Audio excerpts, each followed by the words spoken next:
Pregnancy plan చేస్తున్న couples fertility evaluation కోసం వచ్చినప్పుడు అందులో భాగంగా మనం ఆడవాళ్ళకి ఏఎంహెచ్ టెస్ట్ అనేది సజెస్ట్ చేయడం జరుగుతుందన్నమాట.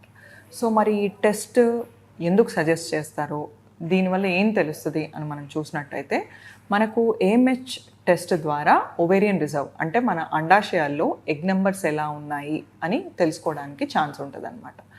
సో మరి ఎందుకు ఇది చాలా ఇంపార్టెంట్ అని మనం చూసినట్టయితే, ఎగ్ నంబర్స్ అనేది ఆడవాళ్ళలో మనము ఇంక్రీజ్ చేయడానికి ఛాన్స్ ఉంటుంది. సో నెంబర్స్ ఎప్పుడైతే ఆడవాళ్ళలో తగ్గడం స్టార్ట్ అవుతుందో విత్ ఏజ్, దాన్ని మనము రివర్స్ చేయడానికి లేదు.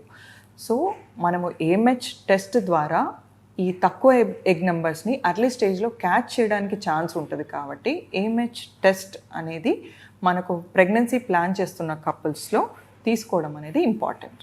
సో మరి ఏఎంహెచ్ తక్కువగా ఉన్నప్పుడు చాలామంది మరి ఎగ్ నెంబర్స్ని పెంచుకోవడానికి ఏమైనా మెడిసిన్స్ ఉన్నాయా, ఏదైనా డైట్ వల్ల ఇంప్రూవ్ అవుతుందా అని అడుగుతూ ఉంటారనమాట. ఆడవాళ్ళలో ఈ ఎగ్ నెంబర్స్ అనేది ఒక డెఫినెట్ నెంబర్ ఆఫ్ ఎగ్స్తో పుట్టడం అనేది జరుగుతుందన్నమాట. సో ఇది మన బాడీ కాన్స్టిట్యూషన్ని బట్టి, మన జెనెటిక్స్ని బట్టి ఉంటుంది. సో ఇంక్రీజింగ్ ఏజ్ తోటి ఈ ఎగ్ నెంబర్స్ అనేది తగ్గడం జరుగుతుందన్నమాట. సో ఎప్పుడైతే ఏఎంహెచ్ తగ్గుతూ ఉంటుందో దాన్ని మనము ఇంక్రీజ్ చేయడానికి ఛాన్స్ ఉంటుంది.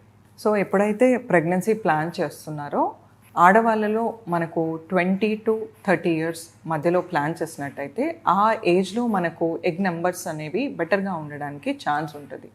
సో ఎప్పుడైతే ఏజ్ మనకు ఇంక్రీజ్ అవుతూ ఉంటుందో మెల్లగా ఎగ్ నెంబర్స్ అనేది తగ్గి అది జీరోకి రావడం జరుగుతూ ఉంటుంది అన్నమాట.